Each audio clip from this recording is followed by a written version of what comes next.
آج کا یہ program Qamar studio YouTube channel کی جانب سے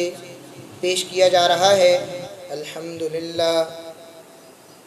الذی لا یکشف الشدائد الا ہو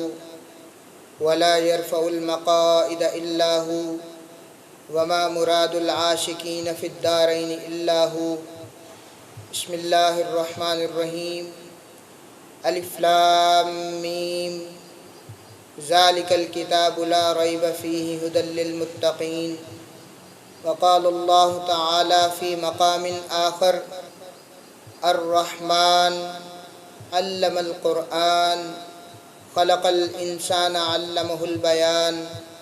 وقال النبی صلی اللہ علیہ وسلم عن عمر بن الخطاب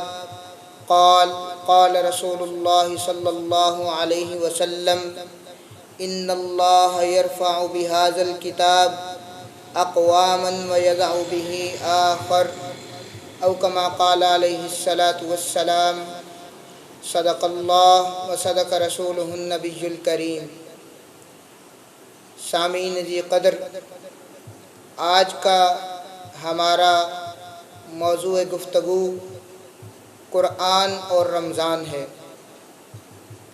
اللہ تبارک و تعالی قرآن کریم کی سورہ الرحمن میں ارشاد فرماتے ہیں الرحمن علم القرآن۔ رحمان یہ اللہ تبارک و تعالی کی صفت ہے اور اللہ تبارک و تعالی کا صفاتی نام ہے۔ گویا کہ اللہ تبارک و تعالی اپنی صفاتی نام کو بیان فرمانے کے بعد اگلی آیت مبارکہ میں ارشاد فرما رہے ہیں علم القرآن، کہ رحمان ہی وہ ذات ہے جس نے آپ کو یعنی جناب محمد الرسول اللہ صلی اللہ علیہ وسلم کو قرآن سکھایا، اور پھر آقا نامدار صلی اللہ علیہ وسلم کے واسطہ و وسیلہ سے اللہ تبارک و تعالی نے قرآن جیسی یہ عظیم الشان لامتناہی نعمت امت محمدیہ صلی اللہ علیہ وسلم کو عطا فرمائی۔ اب سامعین ذی قدر، اس میں سمجھنے والی بات یہ ہے کہ اللہ تبارک و تعالی نے 4 آسمانی کتابوں کو نازل فرمایا، اور چاروں کی چاروں اپنے اپنے وقت کے لحاظ سے، اپنے اپنے نبی کی امت کو تعلیمات دینے کے لحاظ سے جامع اور مدلل اور صحیح ہیں، لیکن اللہ تبارک و تعالی نے قرآن کریم کی نسبت اپنی طرف فرمائی۔ الرحمن علم التورات نہیں ارشاد فرمایا، الرحمن علم الزبور ارشاد نہیں فرمایا، الرحمن علم الانجیل ارشاد نہیں فرمایا، بلکہ الرحمن علم القرآن ارشاد فرمایا۔ تو یہاں سے قرآن کریم کی اہمیت کا اندازہ لگا لیں کہ اللہ تبارک و تعالی نے قرآن کریم جیسی عظیم الشان کتاب کی نسبت اپنی طرف فرما دی، اور یہ واضح فرما دیا کہ قرآن وہ کتاب ہے جو درس انقلاب ہے۔ تو اس لیے حضرات علماء کرام نے لکھا ہے کہ قرآن جو ہے یہ کلام اللہ ہے۔ جو قرآن کریم سے پہلے کتابیں آئی تھیں وہ صرف کتابیں کہلاتی تھیں، لیکن قرآن یہ کتاب اللہ بھی ہے اور کلام اللہ بھی ہے۔ کتاب یعنی جسے مکتوب کیا جائے، جسے لکھا جائے، اور کلام اسے کہتے ہیں جس کو متکلم تکلم کرے، یعنی متکلم خود جس کو بولے۔ گویا کہ قرآن کریم یہ کتاب اللہ بھی ہے اور کلام اللہ بھی ہے، یہ اللہ تبارک و تعالیٰ کی کتاب بھی ہے اور اللہ تبارک و تعالیٰ کا کلام بھی ہے۔ یعنی اس میں اللہ تبارک و تعالیٰ گفتگو فرما رہے ہیں۔ چنانچہ روایات میں ملتا ہے کہ جب اللہ تبارک و تعالیٰ نے زمین و آسمان کو پیدا کرنے سے ہزار برس پہلے قرآن کریم کی چند آیات مبارکہ یا چند صورتوں کی تلاوت کی، تو حاملین عرش یعنی عرش کو اٹھانے والے جو فرشتے تھے وہ حیران ہو گئے اور عرض کرنے لگے کہ یا اللہ یہ کیسا کلام ہے، اور اس کتاب کا کیا نام ہے، اور اس کتاب اور کلام کو آپ نے کس نام سے منسوب فرمایا؟ تو اللہ تبارک و تعالیٰ فرماتے ہیں کہ اس کتاب کا نام قرآن ہے، ہدی للناس، یہ کتاب بہت سے لوگوں کی ہدایت کا سبب بنے گی۔ تو حاملین عرش یعنی عرش کو اٹھانے والے فرشتوں نے جواب دیا کہ یا اللہ، یا رب ذوالجلال، آپ کی شان کبریائی کی قسم کہ بہت ہی خوش نصیب ہوگی وہ امت جس امت کو یہ قرآن دیا جائے گا، بہت خوش نصیب ہوگی وہ زبان کہ جو اس قرآن کو پڑھے گی، بہت خوش نصیب ہوں گے وہ کان جو اس قرآن کو سنیں گے۔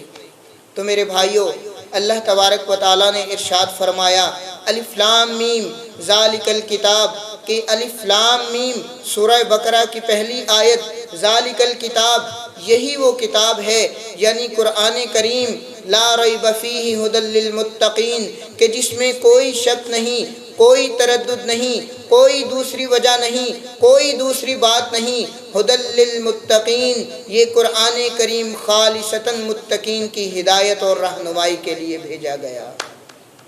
بلکہ تفاسیر میں حضرات علماء کرام نے یہاں تک لکھا کہ متقین کی رہنمائی بلکہ پورے عالم کے پورے انسانوں کی رہنمائی اللہ تبارک و تعالیٰ نے اس قرآن کریم میں فرما دی۔ جو اس قرآن کریم کو سینے سے لگا لیتا ہے، اللہ تبارک و تعالیٰ اس کو فرش سے اٹھا کر آسمانوں تک پہنچا دیتے ہیں۔ اور میرے بھائیوں،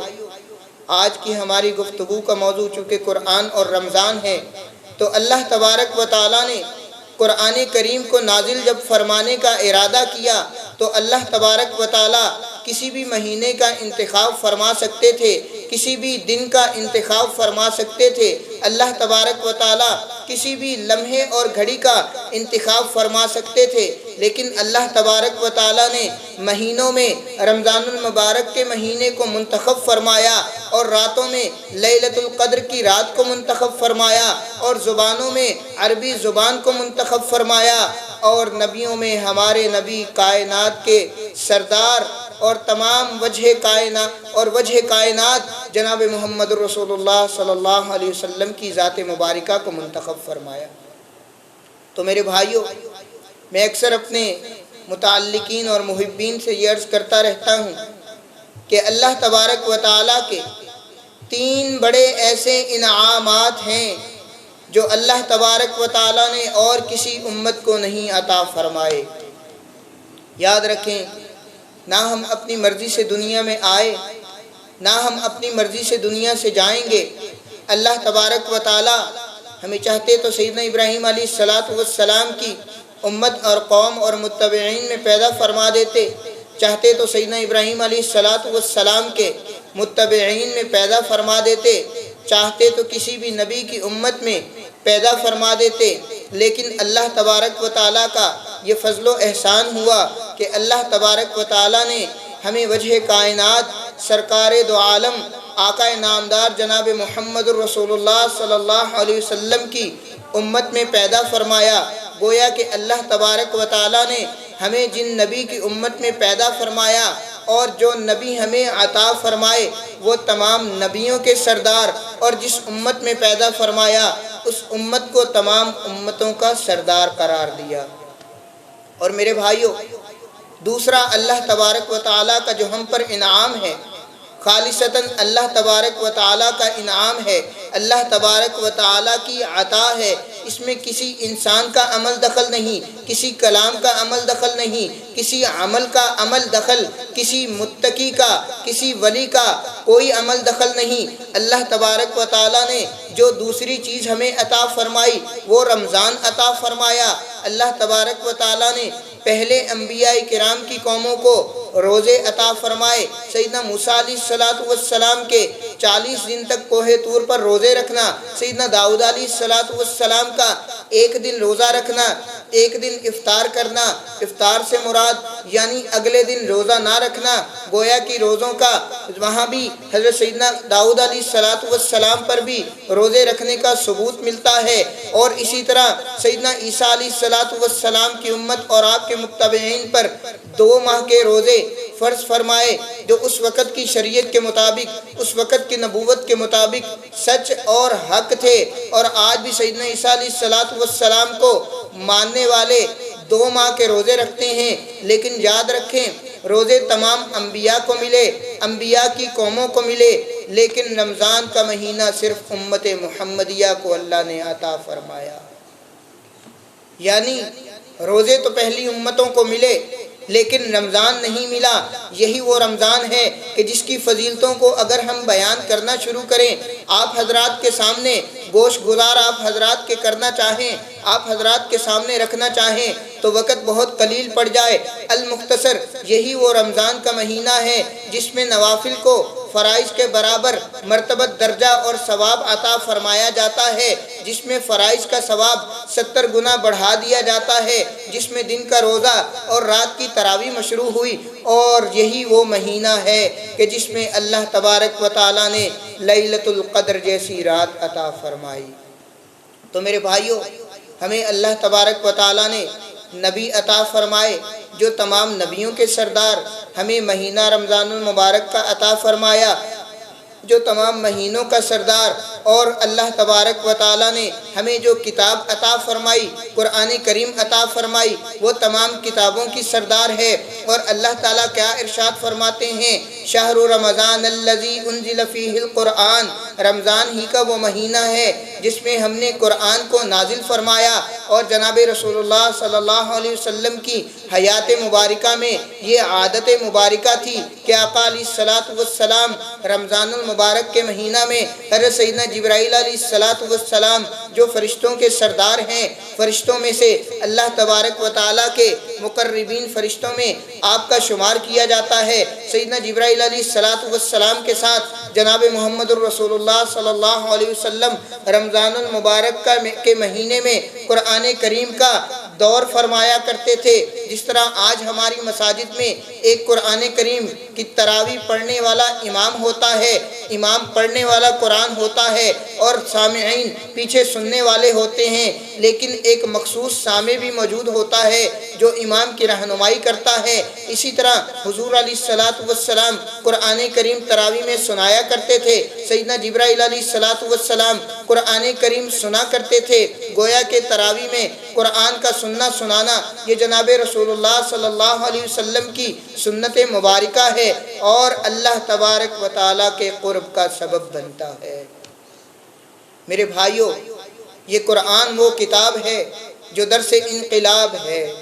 سیدنا ابو بکر صدیق رضی اللہ تعالیٰ عنہ جب ایمان لے کے آئے تو آپ نے حضور علیہ الصلاۃ والسلام سے پوچھا، یا رسول اللہ فدا کا ابی و امی، میرے ماں باپ آپ پر فدا ہوں، اب میں اسلام لے آیا ہوں، اب میرے متعلق کیا حکم ہے؟ آقا علیہ الصلاۃ والسلام نے دو ہی چیزیں ارشاد فرمائی، دو ہی باتیں ارشاد فرمائی۔ فرمایا، اے ابو بکر، میرا کام دعوت و تبلیغ دینا ہے اور قرآن کریم کو پڑھنا ہے، آپ بھی دعوت و تبلیغ لوگوں کو دیجئے، اسلام کی دعوت دیجئے، اسلام کا پیغام دیجئے، لوگوں کو اسلام میں داخل کیجئے، اور جتنا اب تک قرآن کریم نازل ہو چکا اس کی تلاوت فرمائیے۔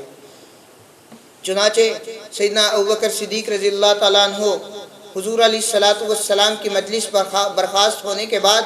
اپنی دکان پر تشریف لے گئے، وہاں دن بھر لوگوں کو دعوت و تبلیغ کا سلسلہ بھی جاری رکھا، قرآن کریم کی تلاوت کا سلسلہ بھی جاری رکھا، اور شام کے وقت دکان بند کر کے جناب رسول اللہ صلی اللہ علیہ وسلم کی خدمت میں حاضر ہوئے۔ 6 افراد اور تھے جو بعد میں 6 جلیل القدر صحابی بنے، جن کا نام عشرہ مبشرہ کے اندر موجود ہے۔ ان کو لے کے حضور علیہ الصلاۃ والسلام کی خدمت میں حاضر کیا۔ فرمایا، یا رسول اللہ، یہ میں آپ کی خدمت میں پیش کرتا ہوں، حاضر خدمت ہیں۔ میں نے صبح سے شام تک دعوت و تبلیغ کا سلسلہ بھی جاری رکھا اور قرآن کریم کی تلاوت کو بھی جاری رکھا۔ بحمداللہ آج کے دن ان 6 لوگوں کو مسلمان کر کے میں آپ کی خدمت میں پیش کر رہا ہوں، آپ کی خدمت میں حاضر کر رہا ہوں۔ تو آقا علیہ الصلاۃ والسلام نے ارشاد فرمایا، یقیناً قرآن ہی وہ کتاب ہے جو بگڑے ہوں کو راہ ہدایت پر لے آتی ہے۔ تو میرے بھائیوں، قرآن کریم کا ہمارے اوپر یہ حق ہے کہ ہم کم از کم ایک سپارہ قرآن کریم کا روزانہ تلاوت کریں۔ سیدنا نعمان بن ثابت، امام ابو حنیفہ، امام اعظم امام ابو حنیفہ رحمۃ اللہ علیہ، جن کے ہم متبعین ہیں، جن کے فقہ کو ماننے والے ہیں، ان کا یہ اسلوب زندگی تھا کہ وہ روزانہ ہر رات میں ایک قرآن کریم نوافل تلاوت کے اندر ختم کیا کرتے تھے۔ نفل نماز کے اندر تلاوت فرماتے اور ایک قرآن کریم ایک رات میں ختم فرمایا کرتے تھے۔ تو میرے بھائیوں، قرآن کریم ہی وہ کتاب ہے جس کی نسبت بھی اللہ نے اپنی طرف فرمائی، جس کو اپنی کتاب ارشاد فرمایا، اپنا کلام ارشاد فرمایا۔ پھر یہی نہیں بلکہ آگے اس کے پڑھنے کا طریقہ بھی بیان فرما دیا۔ اللہ تبارک و تعالیٰ ارشاد فرماتے ہیں، اے ایمان والو، جب تم قرآن کو پڑھنے لگو، قرآن کو پڑھنے کا ارادہ کرو تو یاد رکھو میں تمہیں قرآن کریم کے پڑھنے کا طریقہ بتلاتا ہوں، کس طرح پڑھو۔ اللہ تبارک و تعالیٰ ارشاد فرماتے ہیں وَرَتِّلِ الْقُرْآنَ تَرْتِيلًا، کہ تم جب بھی قرآن کریم کی تلاوت کرو، جب بھی اس کو پڑھنے کا ارادہ کرو، ترتیلا، رتل القرآن ترتیلا، تم قرآن کو ترتیل کے ساتھ پڑھو، تجوید کے ساتھ پڑھو، اس کے مخارج کو اچھی طرح سے ادا کرو اور اس کے تمام آداب کا لحاظ اور خیال رکھو۔ پھر اس کا اجر اور بدلہ اللہ تبارک و تعالیٰ کیا فرمائیں گے، کیا عطا فرمائیں گے؟ فرمایا کہ جب قیامت کا دن ہوگا تو اللہ تبارک و تعالیٰ حفاظ کرام کو بلائیں گے، حافظ قرآن کو بلائیں گے اور ارشاد فرمائیں گے کہ اے حافظ قرآن، تو نے زندگی بھر میں قرآن کو سینے سے لگائے رکھا، اس کے احکامات کو مانا، اس کے قوانین کی پاسداری کی، اس کی تعلیمات کے مطابق زندگی گزاری، آج تجھے تیرا رب انعام دیتا ہے، قرآن کریم پڑھتا جا اور جنت کے درجات پر چڑھتا جا۔ جہاں تیرا قرآن کریم مکمل ہوگا، قرآن کریم کی تلاوت مکمل ہوگی، الف لام میم سے شروع کرے گا، والناس تک پڑھے گا، جہاں تیرا قرآن کریم مکمل ہوگا، قرآن کریم پڑھتا جا، جنت کے درجات میں چڑھتا جا۔ جہاں تیرا قرآن کریم مکمل ہوگا وہی جنت میں تیرا آخری درجہ ہوگا اور وہی تیرا مقام ہوگا۔ چنانچہ جب حافظ